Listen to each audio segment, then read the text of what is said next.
right, Cece, let's break this down a little bit. What is it about Belichick's system that breeds a winning environment? I'm sure it's more than just what happens on the field. No, it's everything. It's everything. I can tell you today, regardless of the Patriots or where they are, that being Disney World, traveling back to Boston, getting ready for a parade, that front office, Kraft, man, they're trying to win number 7. They already got a roadmap of how they're going to improve next year. Now, they're going to participate in the parade. They're going to enjoy themselves. Tom's going to go on vacation, unplug his battery to be able to get it recharged up again. But from a ownership standpoint, Kraft is like, I'm not done. I personally talked to him. He's not satisfied with what they've done the last 25 years as the Kraft organization. In free agency, they will be a limited participant, but they have already started to target what are weaknesses in our roster, the types of players that they're scouting. They're looking for good players, but they're looking for players that fit into their system, guys that learn at a higher level, guys potentially have 4 or 5 years of college, guys that have their degrees, guys potentially are married. Like, this is the things that they're looking for. That has not changed. It's a constant. It's 365 days a year. So before Tom Brady even gets ready for a mini camp and OTA, the groundwork has been set, a foundation has been set that they're going to win 10 games. Like, they're going to be able to win 10 games. They understand it. They know how to play football. I was talking to one of the people in the NFL front office yesterday, and we were talking about New England, what makes them special. They make you defend every blade of grass. They make every yard on the football field in every play very, very important. They won't give you any yardage. They're not expecting any yardage to be given to them. So how they go about playing football, it's an old school Lombardi, Chuck Noll, Tom Landry type of football, but it's modernized, and they have Tom Brady. But the stage is set for Tom Brady. When he gets there, that's why, to me, Belichick and Kraft are more important than Tom Brady. Tom's not going to do nothing this offseason.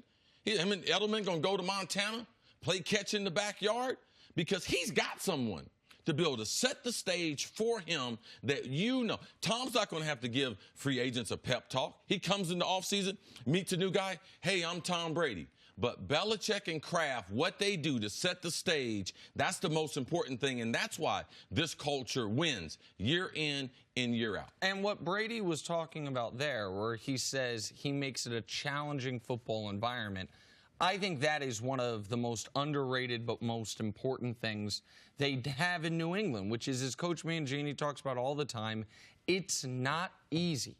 And if you have people that are willing to deal with the difficulty of it, you're of course going to get the best out of people by challenging them. I'll personalize it for a moment. Like that we've talked about on this show, there are times where there are football discussions where I am forced to really reach back into whatever brain capacity I have and whatever memories I have, knowledge of history, to figure out, okay, how, if we're talking about what makes Michael Thomas a great receiver, and you've got a PhD on that specific thing right there, I'm going to have to really work hard to participate at any level.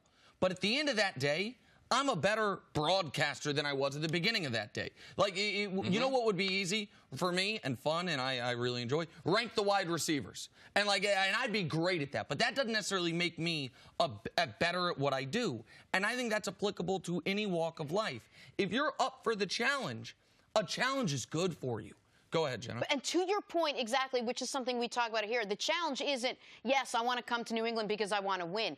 You're buying into so much more than that, and it's so much more than saying, oh, I could play there. I want to win as badly as Belichick does. But what you're talking about is buying into everything that comes with the desire to win. Buying into all the parts of, we are going to drill down to the basic level of every single thing. You're going to know the rules of football better than any team in the league. You're going to know the tendencies of referees. We are going to squeeze every last minute of our workday that we can. There's not going to be any leisure time, and we're going to be better for it. Not everyone's cut out for that. Right. I'm going to utilize this show as an example because we have breaks in between the shows. Typically a New England practice, especially if they do joint practices. They do joint practice with another team when the team has like a little break or they're switching. Say the defense is on the field. You know what the wide receivers and running backs are doing? The other team is sitting around watching the defense. In New England, they're off doing drills. They're off. So the amount of time, if we took a break and Ket and them say, hey, you know something, guys? We're going to go over what we're going to do next.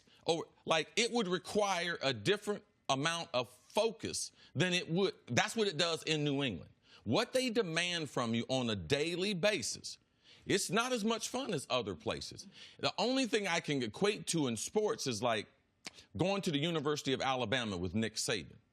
I was talking to Clinton "Ha-Ha" Dixon this weekend, and he was a guy, 5-star player in high school, coming from Orlando, and he could have gone anywhere in the country. He decided to leave the state of Florida and go to Alabama because he said it's the best football environment for me to get to that next step. So in doing that in the NFL, it's the same thing with New England. They got a small core group of guys because it's different than Nick Saban. He's got you on scholarship for 4 or 5 years if he wants to.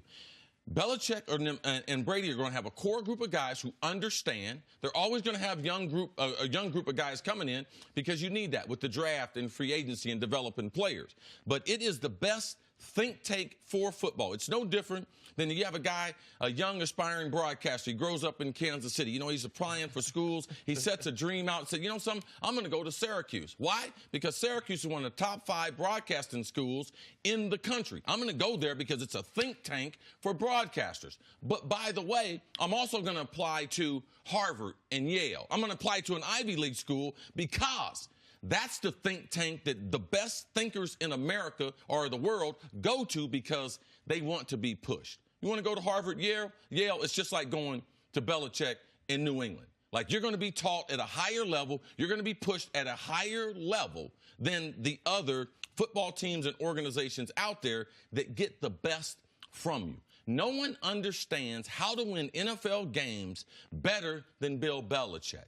There's no better teacher of football 24 hours a day than Bill Belichick. There's no more authentic person. Now, you see those interviews, you don't think that's authentic, but that's who he is.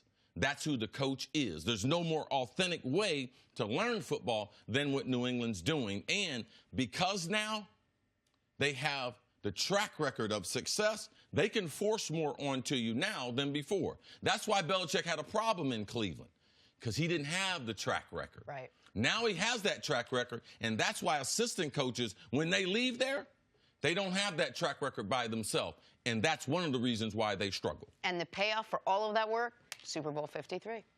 Thanks for watching. Subscribe here to get the latest from the show. Also, be sure to check out more of the best clips from First Things First, or go watch a few segments from our other shows on FS1.